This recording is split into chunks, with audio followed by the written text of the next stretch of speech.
Amigos, bienvenidos a Radio Uruguay, bienvenidos a La Máquina de Pensar. ¿Cómo están?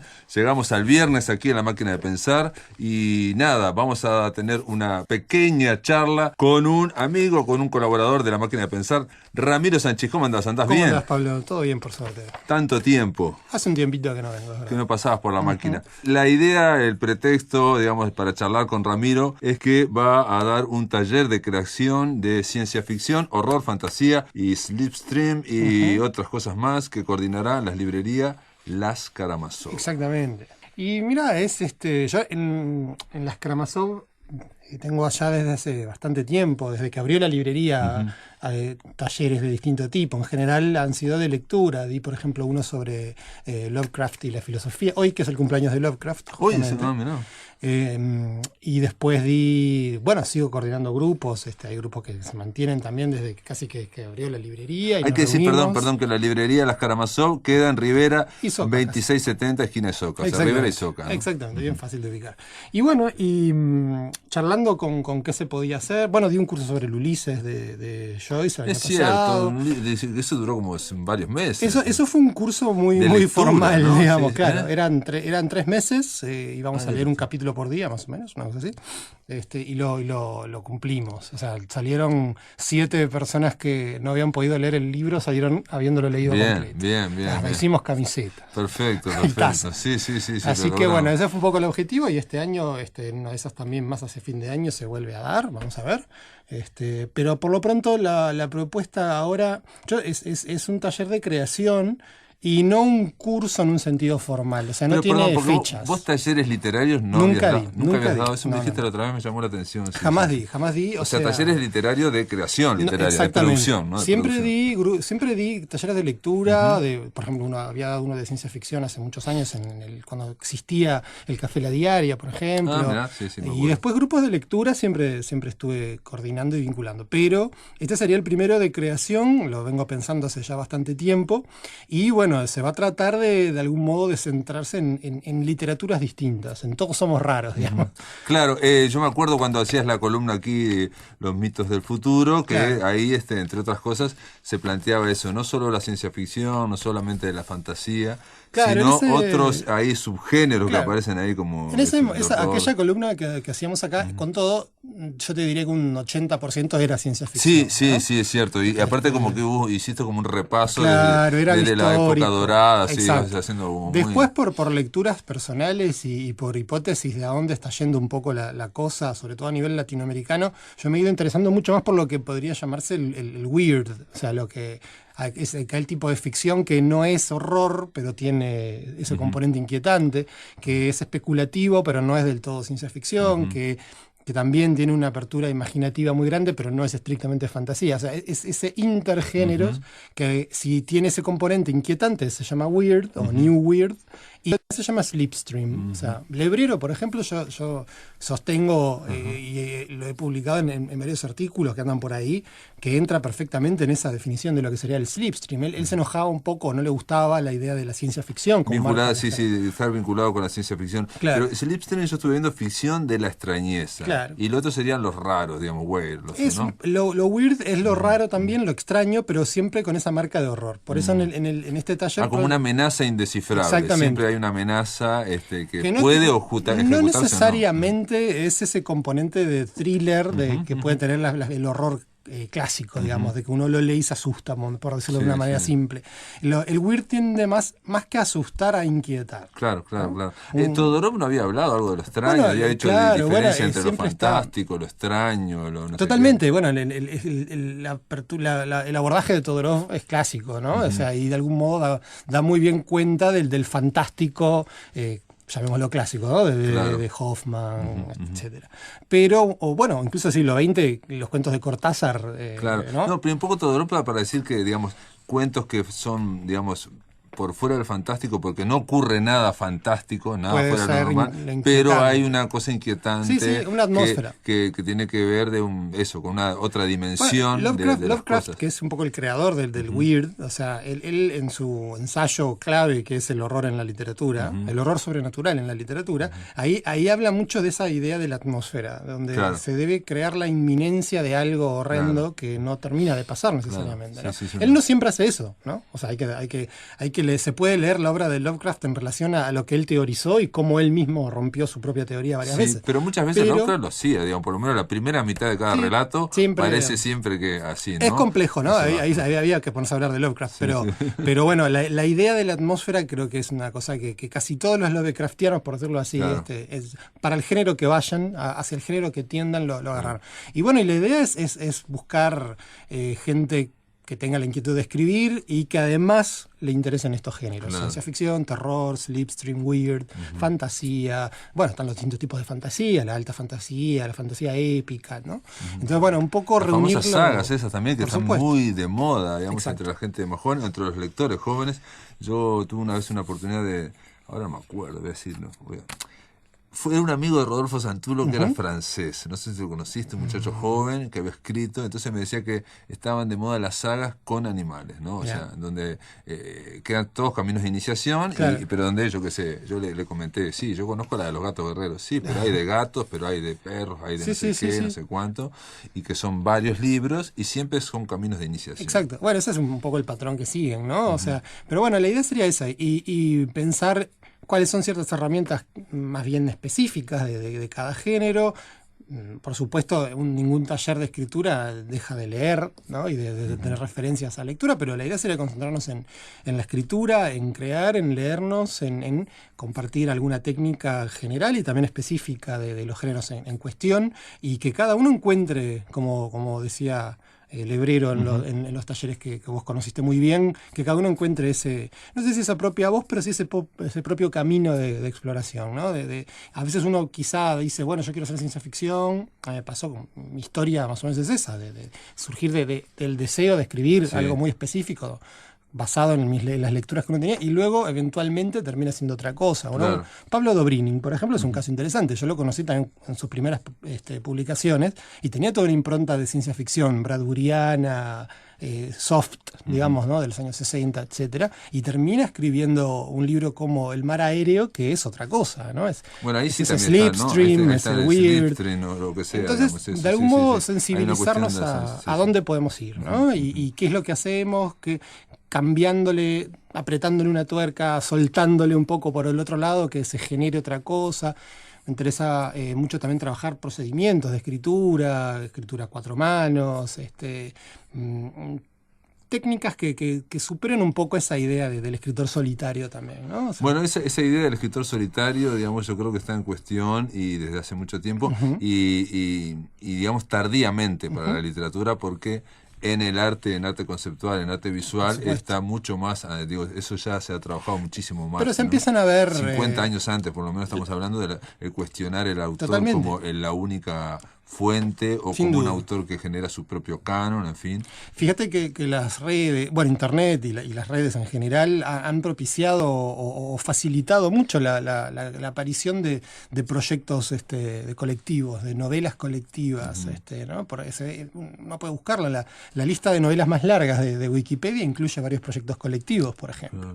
Es un dato interesante para estar en esas macronovelas como vas a tener vos. Y hay un detalle, digamos, porque vos dijiste que cuando empezaste, porque esto puede ocurrirle a los eventuales talleristas que vayan a tu taller de creación de ciencia ficción, horror, fantasía, que es cierto que uno comienza por lecturas y esas lecturas que vos tenías de ciencia ficción o que tenía Pablo Dobrynin, en general estoy diciendo, son del hemisferio norte. Algo similar ocurría con el policial también, que en general era del hemisferio norte, y cuando lo bajás a Latinoamérica, cuando lo bajás a Uruguay, cuando lo bajás, digamos, a Montevideo, digamos, se dan necesariamente unas... Mira, hace poco estuve en Chile en un congreso de ciencia ficción y fantástico, y una de las cosas que hablábamos con los escritores de ciencia ficción y fantástico chilenos era esa idea de cómo se repite cierto molde en toda Latinoamérica, de la idea de cómo se vuelve a fundar una y otra vez la ciencia ficción o el fantástico. Claro. Sí, sobre todo porque nunca termina de establecerse una tradición en el sentido de haber sido influido fuertemente por escritores locales de ese género. Más bien es al revés. Una tradición local, una tradición nacional. Yo creo que ahora está empezando a ocurrir, no a nivel local, porque ya no existen quizás las literaturas nacionales como podían pensarse hace 100 años, pero sí a nivel latinoamericano. Yo creo que está empezando a emerger una variante muy específica, muy, ¿cómo decirlo?, en proceso de creación y de visibilización de lo que podríamos llamar el weird latinoamericano. O sea, en Colombia tenés escritores como Luis Carlos Barragán, que tiene una novela que se llama El Gusano, que cumple con todo esto que te estoy diciendo. No, y aparte, en Chile, Baradit, y en Estados Unidos, digamos, las 3 escritoras que están arrasando no, pero han sido traducidas, Mariana Enríquez, Samantha Schweblin serían, ¿no? Sí. Samantha Schweblin tiene un libro específico que es Distancia de Rescate, que si bien, por supuesto, se lo puede leer de distintas maneras, pero una de las maneras más fuertes que se lo puede leer es desde el weird. O sea, hay un lugar que está poseído, digamos, por una cosa maligna que no es humana, que no es una agencia, es un sujeto que domine, no son microorganismos, no se sabe. Que en algún momento uno de los personajes dice, bueno, porque los agrotóxicos, ¿no?, están causando toda esta plaga. Y alguien le dice, no, esto es muy anterior. Acá hay volviendo a Lovecraft, ¿no? El color que cayó del cielo es un ejemplo de el mal, por decirlo así, o lo extraño disuelto en un espacio, ¿no? Y eso, en el caso de Samantha Schweblin, me parece más que claro. Por lo tanto, Distancia de Rescate, que para mí es su mejor trabajo, entra muy bien en esta idea del weird latinoamericano. Mariana Enríquez tiene, por ejemplo, en Las cosas que perdimos en el fuego, tiene un cuento que es los mitos de Cthulhu llevados perfectamente y convincentemente al riachuelo, específicamente. O sea, y de un modo no simple. O sea, no es simplemente sacar donde diga Providence y poner la boca. No, es rehacerlo en ese contexto. Y si vamos buscando en Mónica Ojeda, en Ecuador, qué sé yo, Carlos Yoshimito en Perú, son todos escritores Liliana Colanzi en Bolivia, son todos escritores que están trabajando ese lado de lo inquietante, ese lado de lo que fusiona géneros, esa hibridación de la fantasía con la ciencia ficción, con lo especulativo, con lo inquietante, y ahí van apareciendo textos que de a poco van como configurando esta nueva ola, por decirlo de alguna manera, del weird, del horror slipstream.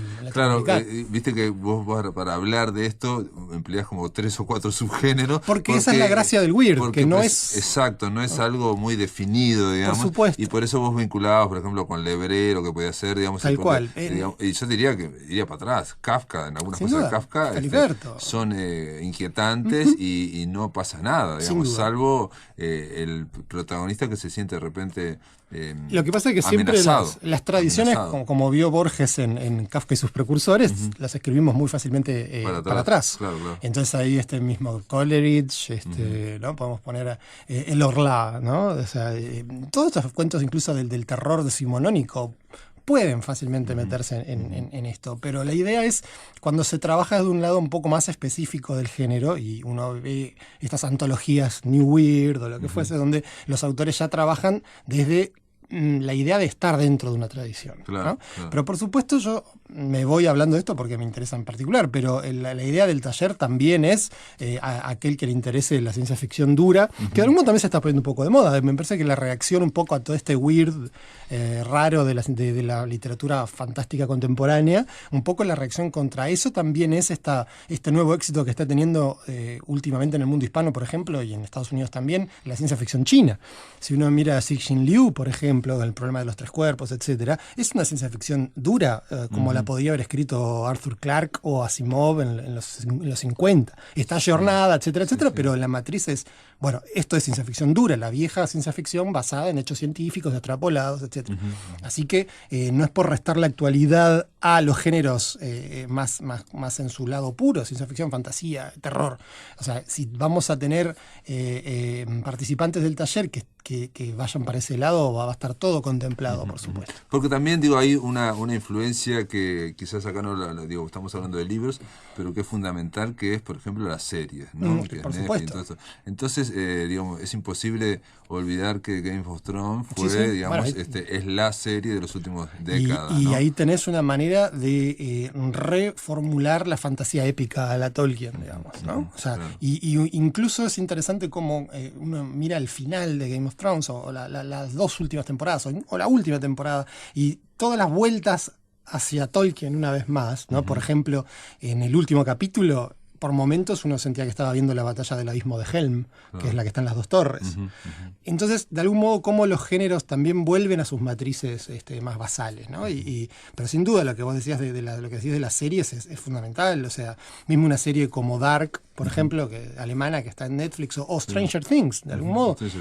Stranger Things es una serie que claramente uno parece desgajarla en nostalgia retro, ochentosa, con toques de cultura pop y ciencia ficción, pero también tiene todo un componente weird, sobre todo en la primera temporada, donde uno tiene ese mundo, el upside down, o el mundo del revés, o como no me acuerdo cómo es que está traducido, que es una réplica del nuestro, ¿no? Tiene los mismos lugares, pero devastados por esta especie de nevada a la del Eternauta, y nunca se explica, ¿no? Maligna, exacto, nunca se explica de dónde vino eso, de dónde viene. Entonces eso va generando, obviamente la serie supongo que tenderá a la explicación, entonces al final va a ser más ciencia ficción, pero en su primer momento, cuando uno se le arrojaban estas entidades y no quedaba claro de dónde venían ni nada de eso, ahí más que ciencia ficción era weird. Entonces también por ese lado es interesante trabajar.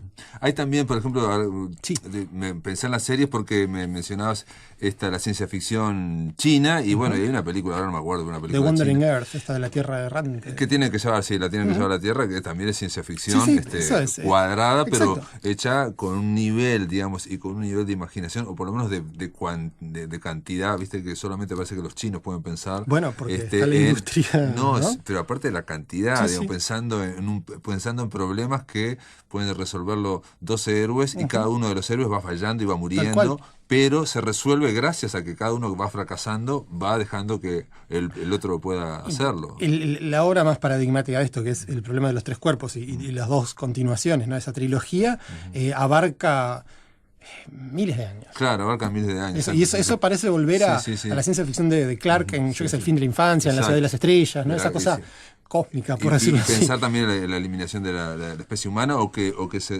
resuelva dentro de, por ejemplo, 70 generaciones. Totalmente. Ese problema, ¿no? Lo termina diciendo así, bueno, en 70 generaciones esto se va a resolver. Esto se va a resolver. Bueno, muy bien, queda planteado, vamos a decir de nuevo que este es un taller de creación de ciencia ficción, horror, fantasía, que va a dar Ramiro Sanchís, ahí en la librería Las Karamazov, que está en Rivera y Soca. Están todas las redes para contactarlos. Y esto va a ser en septiembre, octubre y noviembre, va a ser los miércoles de septiembre, octubre y noviembre, de 18:30 a 20:30. Y bueno, esto está también en el blog de La Máquina de Pensar. El correo electrónico es laskaramazov@gmail.com. Pero bueno, hay muchas. Poniendo en Google se puede. Sí, es fácil de encontrar. Así que nada, Ramiro, gracias por estar. Gracias a vos, Pablo. Un abrazo. Después de la pausa, amigos, continuamos aquí por Radio Uruguay. Mi nombre es Silvia Carrero Parris y voy a leer algunos poemas que están inéditos aún. Instrucciones para solsticios invernales. Primero, insistir en que oficiamos ritos de vida recordando lo adecuado del altar. No se concibe ritos sin altares sacrificiales, ritos de sangre para dar a luz, ritos de luz para crear la sombra que dibuja, ritos de voz para decir la palabra que alumbra. Segundo, insistir en que podemos recoger la penumbra, resguardarla del tiempo brillante, acunarla como si fuera la última, volcarla en el arcón aquel y dar paso al helado despertar solemne del verano, que viene a derramarse en un abrazo de exigua primavera, sonreír a boca llena por la nueva. Tercero, insistir en que debemos recordar que no hay modo de escapar de las leyes que encadenan el azul al cielo de tormenta, la tormenta al mar azul o verde y el mar a la floresta. Por tanto hay que insistir, somos devotos de la vida y debemos celebrarla por ser luz, por ser oscura, somos la matriz de lo diverso, alumbramos los matices y parimos una ausencia, la de la vara que mide y castra y empareja y encajona. Abramos las puertas, es la hora. Pretensiones. No hay espada sobre mi cabeza que penda de algún hilo mortal. Estoy a salvo. ¿Qué horcón sostendrá la cuerda que le espera por mí esta mañana, todavía en vano? No comulgo jamás con esta oblea que me ofrece la muerte cada tarde de domingo. Paladeo lo mortal, placer supremo, respirar apenas la nariz fuera del agua, el frescor cubriendo el resto de mi cuerpo. El manicomio en tanto prepara despedidas, suertes reparte el juego de los números. Alguien apostó a la muerte. Que cada uno responda por lo que añora. Yo deseo lo imposible. Una bandada en el cielo me convoca. Hombres y mujeres alados, ángeles no. Yo quiero dejar atrás la gravedad maldita. Quiero ver lucernarios sembrados en la noche, mirar desde lo alto la cinta que destella, como si fuera un trazo húmedo de plata en el oscuro verdor sobre las tierras, y no caer, desvanecerme en el aire que cobija el suave planear del cuerpo que dejaré cuando me toque morir. Los horizontes por cintura. Más que horizonte, soga. Sin asco aprieta el socavón oscuro, la masa pétrea doblando la cerviz, aullido que se derrama lento desde la altura, un aire como de fiebres atormentadas, como de miasma que se olvidó morir, como una torre olvidada. Y sin embargo, no es más que el invierno sin avisar, sin amarillos la hoja del plátano, no sangran los muros de tanto verde, aterirse es otra forma para alborear. Y sin embargo, amanecemos, escarchamos y nos volvemos a sepultar bajo la cúpula de negro vientre entre las olas de algún mar, siempre rogando por el verano, que no nos falte, que vuelva, que no podemos más. Los árboles se inclinan, ángulos agudos contra el cielo, duro de ausencia de tanta roca brillante, remata el trueno que silencia tu boca, la mía en constante desacuerdo.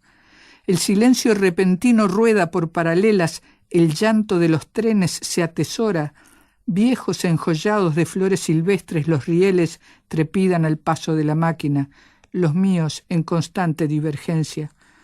¿Quién podrá sumirse en la oscura boca del cielo, apacentar así los huérfanos de tanto azul? ¿Quién rescatará la próxima luz que desfallezca de los brazos tormentosos de este suelo? A Francisca Elvira. Este retazo de noche a lunares blancos es lo que me queda.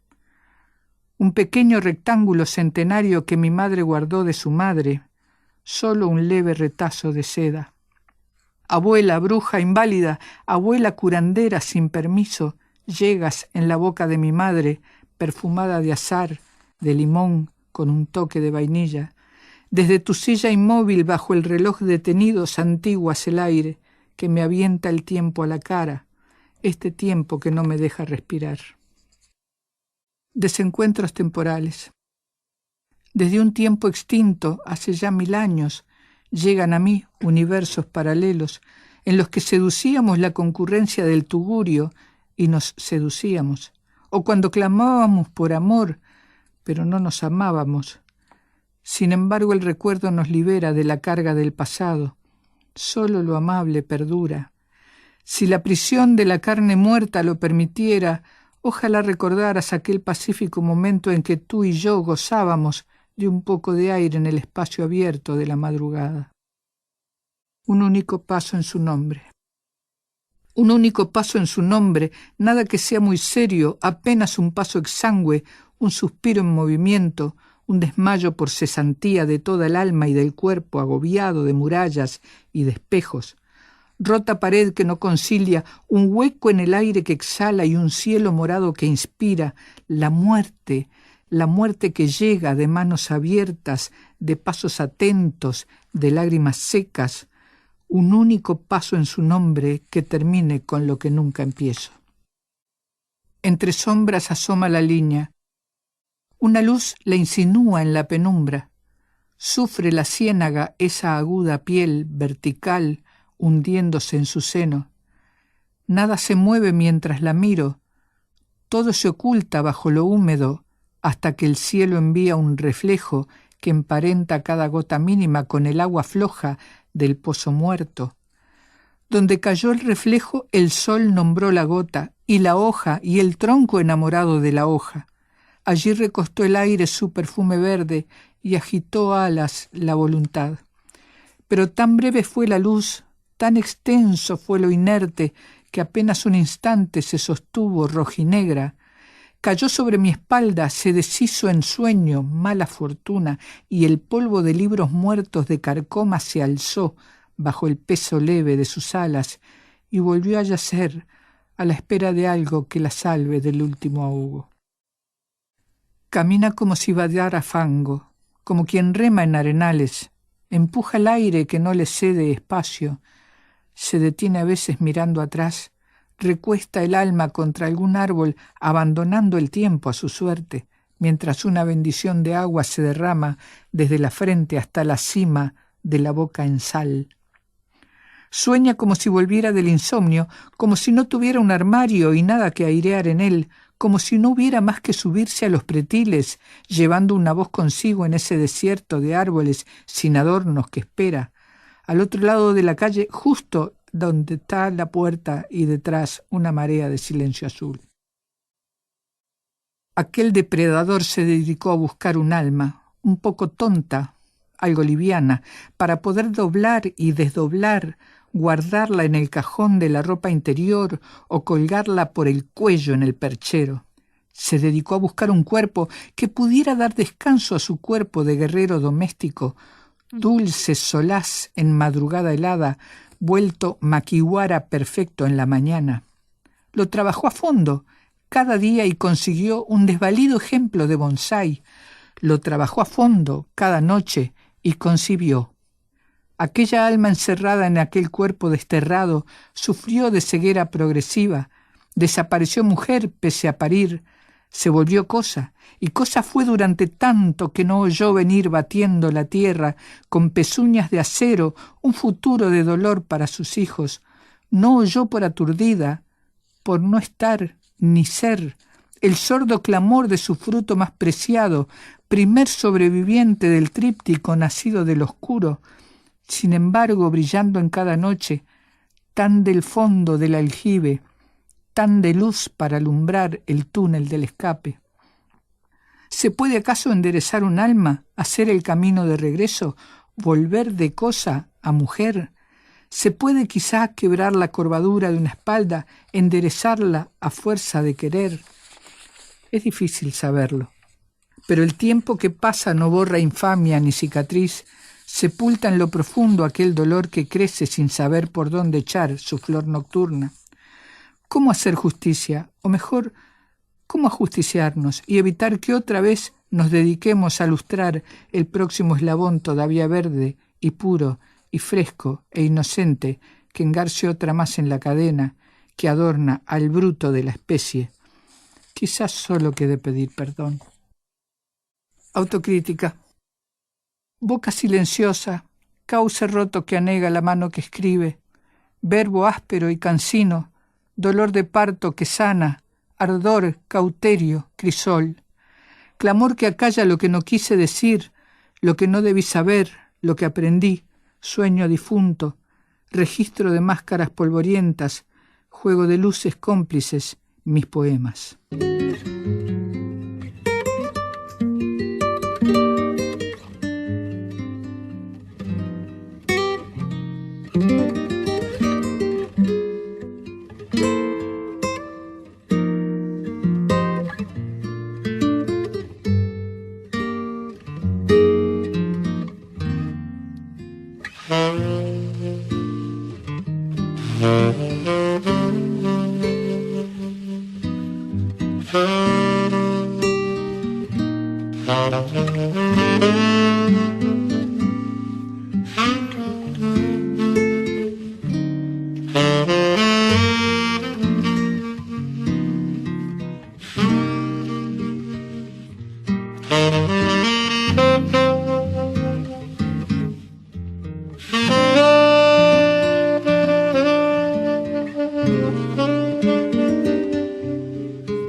Amigos, este era Alejandro Luzardo y la candombera My Foolish Heart. Es la versión que estaban haciendo estos uruguayos de ese clásico de la canción norteamericana. Con nosotros ahora vamos a darle la bienvenida a la profesora Silvia Viroga. Ella es presidenta de APLU, de la Asociación de Profesores de Literatura del Uruguay. ¿Por qué? Porque APLU fue uno de los coorganizadores del encuentro que tuvo lugar este martes pasado, el martes, en la Biblioteca Nacional, en torno a Cristina Peri Rossi. Silvia, ¿estás ahí? ¿Cómo andás? Sí, estoy acá. ¿Qué tal? ¿Cómo andás? El encuentro se llamó, creo, 56 años después de... 56 años viviendo con Cristina Peri Rossi. Exacto, 56 años viviendo con Cristina Peri Rossi, y que hacía alusión al primer libro que tuvo, sí, publicó esta escritora uruguaya, y que muchas veces no está tan presente, ¿no? Uh-huh. 56 años viviendo con Cristina Peri Rossi, aquí lo vi, organizado por el equipo de teoría literaria de la diversidad, que está dentro de la Facultad de Humanidades y Ciencias de la Educación, y también coorganizado por APLU ahí. Sí, tal cual. Bueno, Silvia, yo simplemente era para comentar con vos. Obviamente a mí me llegaron ya también distintos comentarios. Yo no fui, pero de que fue un éxito el encuentro, Un encuentro que duró todo el día, ¿no? Y duró todo el día, uh-huh. Y fue la verdad que un éxito, sí. Y mucha gente, desde la mañana, desde el que abrimos la jornada hasta el momento del cierre, siempre hubo gente de manera permanente y continua, gente que incluso se quedó gran parte del día, y realmente fue una asistencia que tal vez no esperábamos, pero realmente muy buena. Y decime, una pregunta, digamos, digamos, los que fueron, se supone que son más gente que está estudiando letras, o profesores ya de literatura, o público en general. Bueno, yo te diría que en general es gente relacionada de alguna manera a las letras. Claro. O son docentes de la facultad, o son docentes del IPA, o son profesores de literatura, claro. O es gente que escribe, ¿no? Yo qué sé. Pero en general sí es gente relacionada a las letras. Uh-huh. Había profesores también jubilados, ¿no? Que les interesa mantenerse ágil mentalmente y por lo tanto asisten a este tipo de eventos. No, y también hay gente para la cual, digamos, Cristina Peri Rossi no es un nombre lejano en el otro lado, claro, del océano, que se fue hace de la década del 70, ¿no? Para mucha gente, digamos, Cristina Peri Rossi es una literatura que convoca también, ¿no? Sí, pese a que la academia, digamos, no la ha tenido en cuenta todo lo que debería. No, pero sí, lo veíamos cuando estuvo, claro, Néstor acá, Sanguinetti, Vanessa Arta Sánchez. Escritora. Uh-huh. Realmente es una de nuestras mejores escritoras, yo creo, y bueno, es una pena que la academia no no haya reparado lo suficiente en ella, ¿no? De Pero todas bueno, formas, parece que es algo como frecuente o reiterado en sí, Uruguay, ¿no? sí, Que los sí. escritores que se van del país, como que, no sé si se van del panorama, y yo comentaba que Ida Vitale estuvo 30 años en Estados Unidos y bueno, y no tenía una presencia, Tal cual, ¿no? tal cual, sí. Sí, los escritores o no son relevantes porque viven acá y entonces los ves en la feria, en el supermercado, ¿no? Y ahí está aquello de, mira si va a escribir bien que es mi vecino. Sí. O están, claro, o están en el exterior y entonces una referencia remota, que están en otro lado, que no es el nuestro, y entonces terminamos por olvidarlos, ¿no? Cuando alguien los nombra exaltándolo, decimos, qué bueno, es uruguayo, pero después lo olvidamos. Bueno, pero Defecto eso que no es tenemos. solamente, digamos, del terreno literario, ¿no? O sea, No, ocurre en todos los ocurre en pueblos. muchos, Sí. salvo en el fútbol, que ahí sí, en el fútbol estamos Mm, todos atentos como juegan al sí, fútbol en Europa. En general, todos los uruguayos que están afuera y que tienen éxito, incluso en el caso de Cristina Peri Rossi, vaya si tiene éxito en sí, España, total. no están como cortados los lazos, salvo aquellos que tienen éxito, me parece que tienen éxito en Buenos Aires, ahí puede ser que repercuta. Sí, es cierto, ahí repercute un poco más, de acuerdo. Bueno, entonces hay que decir que hubo mesas, que hubo también por lo que leí ahora, un muy buen artículo de Alicia Torres en Brecha, Excelente, ¿no? excelente el artículo de Alicia. Ujú. Da cuenta de lo que fue el encuentro, hace una síntesis de varias, de casi todo el encuentro, de casi todas las ponencias, da un panorama muy amplio de lo que fue, habla no solamente de lo literario, sino también, y de lo teórico, sino también de lo estético, ¿no? Del rescate del estético de Cristina Peri Rossi, a través de múltiples ponencias. La verdad que las ponencias fueron de muy buen nivel, además. Sí, a mí me sorprendió, por ejemplo, pero señalo una atención porque leí el artículo de Alicia Mm, Torres, donde vinculaba una carta Gabriela Sosa encontró una carta que Cristina Peri Rossi le escribió a Carlos Martínez Moreno por sí, aquel libro tan importante que se llamó Lo que el color que el infierno me escondiera, sí, y como que fue atacado ese libro porque, ahí Martínez Moreno se metió con el pasado reciente, lo noveló, digamos, ujú, pero ahí era muy reciente, ¿no? Estamos sí, sí, hablando que sí, era súper reciente, y bueno, y ahí Peri Rossi lo defiende. sí, sí, Lo- tal lo- cual. Pero hubo de todo, porque, todo de un nivel muy, muy de excelencia, ¿no? Pero, aparte de eso que tú señalas de Gabriela, también hubo instancias como la de la ponencia de Margarita Muñiz, Ujú. que en realidad ella entabla un diálogo a través de las redes con Cristina Peri Rossi. Ah, Entonces, sí, por WhatsApp también vi, sí, claro, por y entonces mail. por mail, por WhatsApp, Mm, y entonces pasó fragmentos de eso y realmente fue un momento muy muy cálido, ¿no? Mira qué Muy interesante. cálido, muy interesante, porque además está la palabra de Cristina Peri Rossi, Ah, porque se mandan audios de detalladísima. WhatsApp, porque también, No, ¿no? no, no, No. no, la palabra me refiero a que es la Ah, palabra ujú. escrita, no Claro, claro, transcripta, pero bueno, es lo que dice Cristina Peri Rossi. claro, ¿Ah? claro, Y claro. hubo un audio también al comienzo, hubo un audio Ujú. con las palabras de Cristina. Sí, un Así saludo empezó inaugural el hubo, sí, acercamiento, sí, claro, que claro. está, digamos, está tan transcripto en el artículo de... Sí, exactamente, Ujú. Alicia lo transcribe, Claro, claro. o sea que ahí escuchamos las palabras de Cristina. Ujú. Pero esto fue un intercambio que realizó Margarita con Cristina Peri Rossi a través de un periodo bastante extenso, Ujú.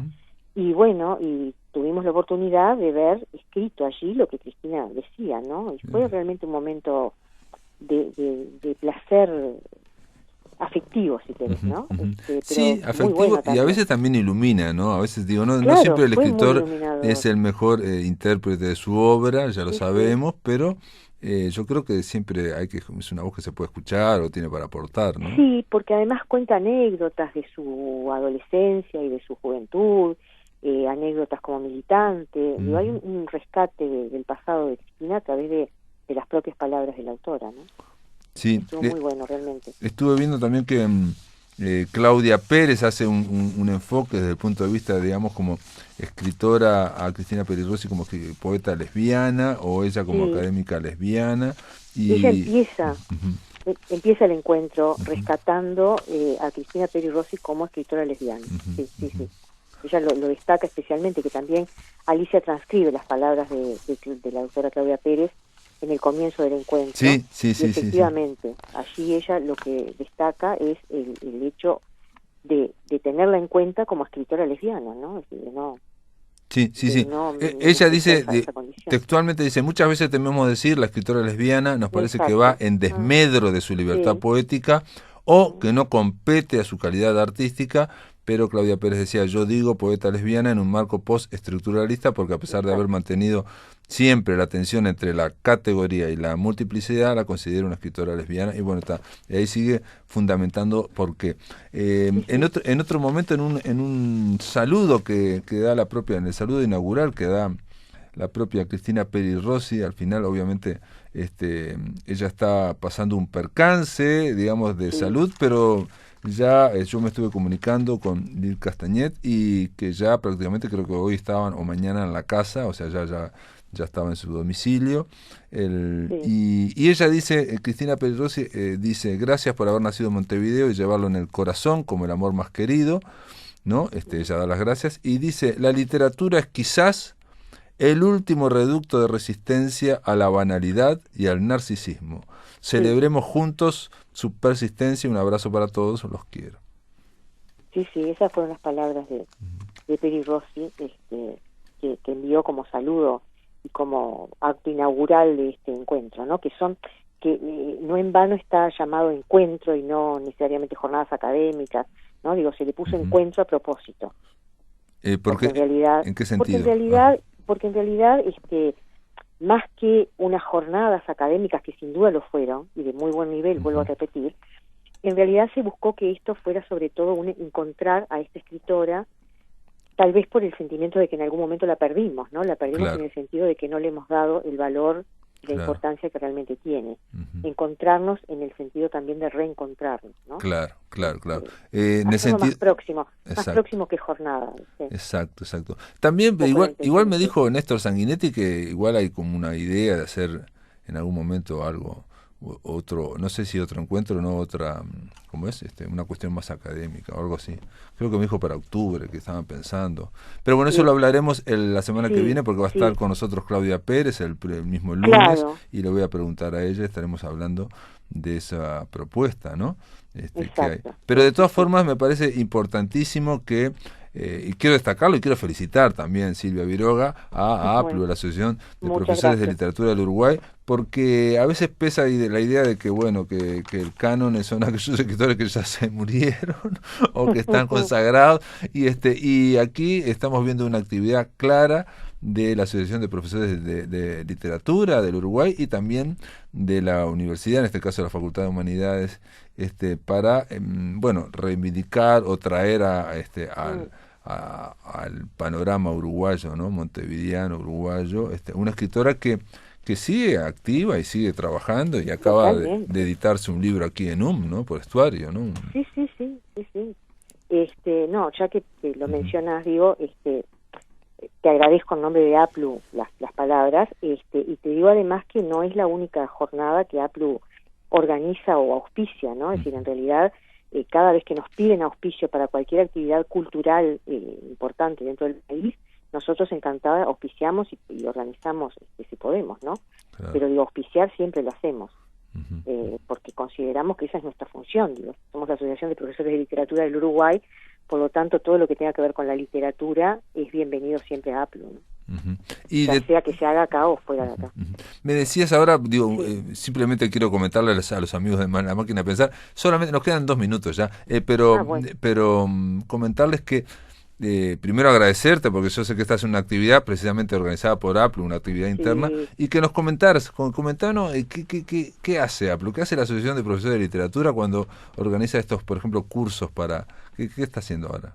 ¿Cuál es la actividad? Ahora la asociación está realizando un curso para profesores adscriptores, son 3 encuentros, 3 viernes, este es el segundo encuentro, nos queda un viernes más, y organizamos otro tipo de eventos, digo, congreso todos los años, ¿no? Es decir, un año tratamos de que sea acá en Montevideo, otro año tratamos de que sea en el interior, a veces no es posible realizarlo en el interior y bueno, se realiza acá, pero tenemos un congreso todos los años y tratamos de tener cursos, ¿no? Cursos sobre distintas cosas, homenajes a escritores. Ahora en octubre está programado un homenaje a Machado.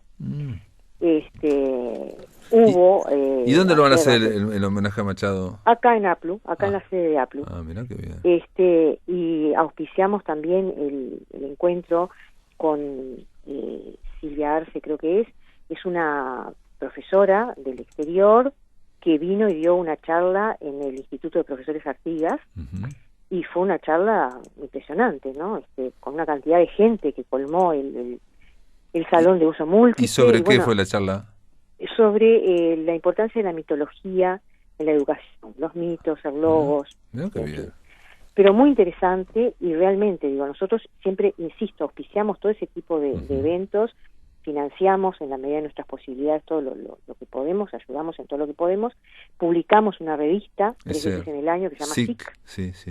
Sí, con artículos, una revista arbitrada, por lo tanto los artículos pasan siempre por las manos de un comité académico que los evalúa y que determina qué artículos realmente tienen el nivel como para estar en esta revista o no. Y bueno, todas las actividades que podamos realizar y que nos son sugeridas son bienvenidas, siempre que tengan que ver con la literatura, la cultura, la educación.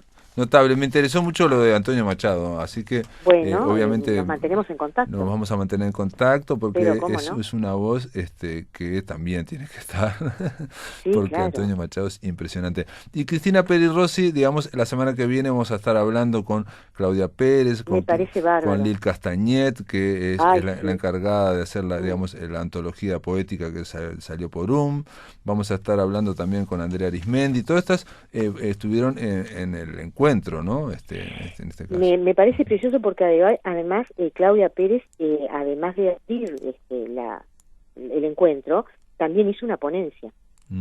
Sí, claro. Sobre la nave de los locos. Claro. Muy interesante la ponencia, por otra parte. Entonces, me parece sensacional que la tengan en el programa. Sí, y vi también que Andrea Arismendi tuvo una ponencia vinculando a la poética o el poemario más bien erótico de Cristina Peri Rossi con Milton Esquinca y sus poemas sex, ¿no? Aquellos poemarios chiquitos que sacaba Milton.